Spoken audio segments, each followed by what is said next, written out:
Hello दोस्तों, मैं ओम शर्मा आप सभी का स्वागत करता हूं हमारे YouTube channel the Avon study में। तो आज हम आपके लिए क्या लेकर आए हैं। करंट का टॉपिक है, बहुत इंपॉर्टेंट टॉपिक है। ऐसा कोई एग्जाम नहीं हो सकता जिसमें ये ना पूछा जाए।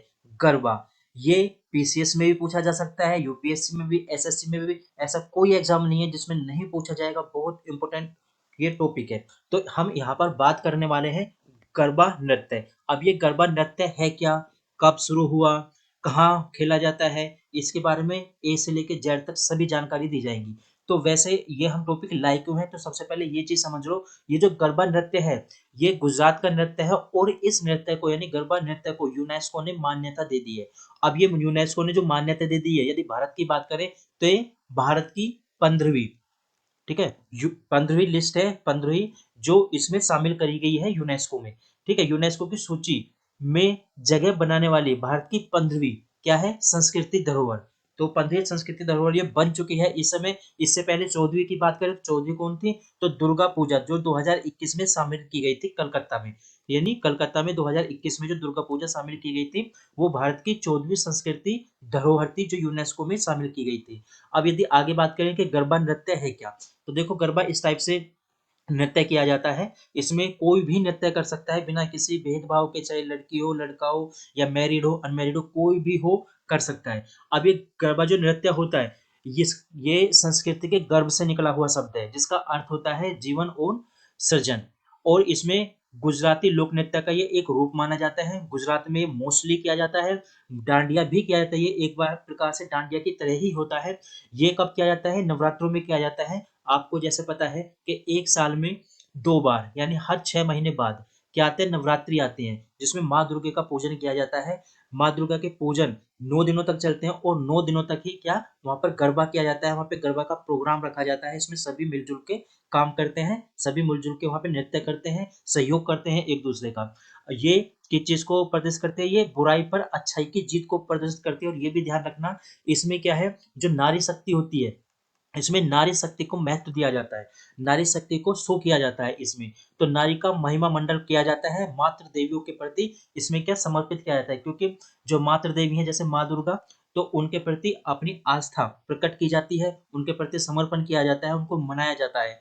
ठीक है, गरबा में लयबद्ध रूप से क्या इसमें गायन भी किया जाता है, संगीत किया जाता है, नृत्य किया जाता है, गायन किया जाता है, वहाँ पे तालियां तक बजाई जाती हैं, सब कुछ किया जाता है इसमें। गरबा में सामाजिक आर्थिक किसी भी प्रकार का जो भेदभाव होता है उसको दूर करते हुए काम किया जाता है। सामाजिक आर्थिक लैंगिक कठोर संप्रदाय संरचना कमजोर करके सामाजिक समानता को बढ़ावा दिया जाता है। मतलब यहाँ पे किसी प्रकार का कोई भेदभाव नहीं होता। यहाँ पे केवल एक चीज किया जाता है, वह है समानता, कि सभी सब समान है, सब माँ दुर्गे की ही संतान है, और माँ दुर्गे को मनाने के लिए वहां पे नृत्य किया जाता है।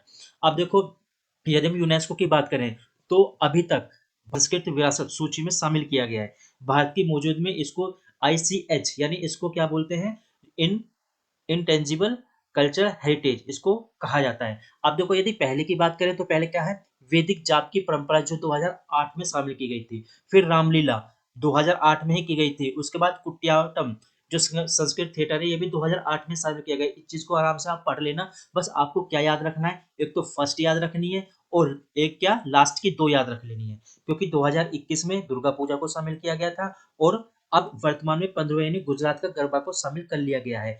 अगर 13 की बात करें तो कुंभ का मेला शामिल किया गया था। ये योग है, योग 2016 में शामिल किया गया था। ये भी बहुत इंपॉर्टेंट है योग। तो ये 2016 में शामिल कर लिया गया था। ठीक है, आगे चलते हैं, इसको पढ़ लेना आराम से, कोई दिक्कत नहीं है।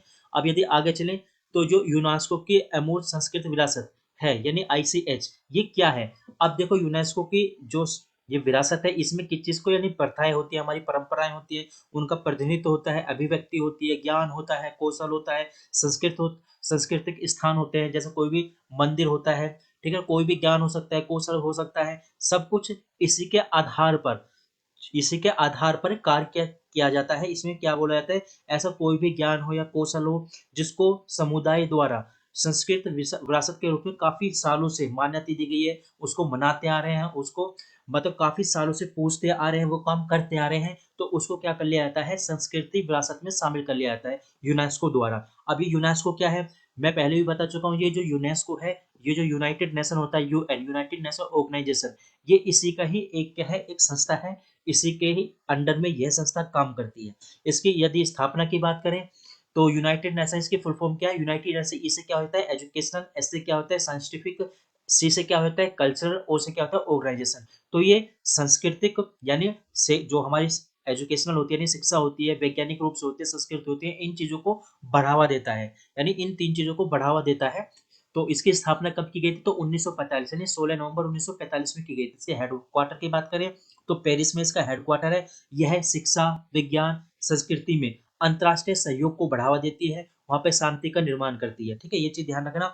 यदि भारत की बात करें तो भारत में अब तक 33 संस्कृति विरासत शामिल की गई है, 7 प्राकृतिक स्थल शामिल किए गए हैं और एक मिस्र विश्व विरासत शामिल की गई है। तो टोटल यदि इसमें मिला ले जाए तो टोटल 41 ये बैठ रहे हैं। अब लेकिन अब तो 41 बैठ रहे हैं, लेकिन ये चीज ध्यान रखना, अब इस समय 42 भी शामिल कर लिया गया है। 42 भी अब इसमें शामिल हो गया, तो यानी यहाँ पे क्या हो गया? 34 हो चुके हैं पूरे। अब देखिए ध्यान रखना, यदि आपसे बात करें कि 41वां कौन था, तो शांति निकेतन। शांति निकेतन क्या है? यूनेस्को में 41वीं विश्व धरोहर शामिल कर ली गई थी। और यदि 42 की बात करें तो होसलाई मंदिर, ये होसलाई मंदिर कहाँ पड़ता है? कर्नाटक में पड़ता है। इसको 42वें विश्व धरोहर के रूप में शामिल किया गया था भारत की। ठीक है, अब आगे चलते हैं। यदि यूनेस्को के पहले महानिदेशक की बात करें तो क्या नाम था उसका? जूलियन हक्सले, ये एन यहाँ पे आएगा। ठीक है, जूलियन हेक्सले। जूलियन हेक्सले पहले महानिदेशक थे। और यदि वर्तमान की बात करें तो वर्तमान में आद्रे ओजले, ये क्या है? आद्रे ओजोले, ये वर्तमान के महानिदेशक हैं। ठीक है, ये चीज ध्यान रखना। तो हमारी क्लास यहीं तक थी। आप लोगों को क्लास कैसी लगी जरूर बताना, लाइक सब्सक्राइब करना मत भूलना। Thank you.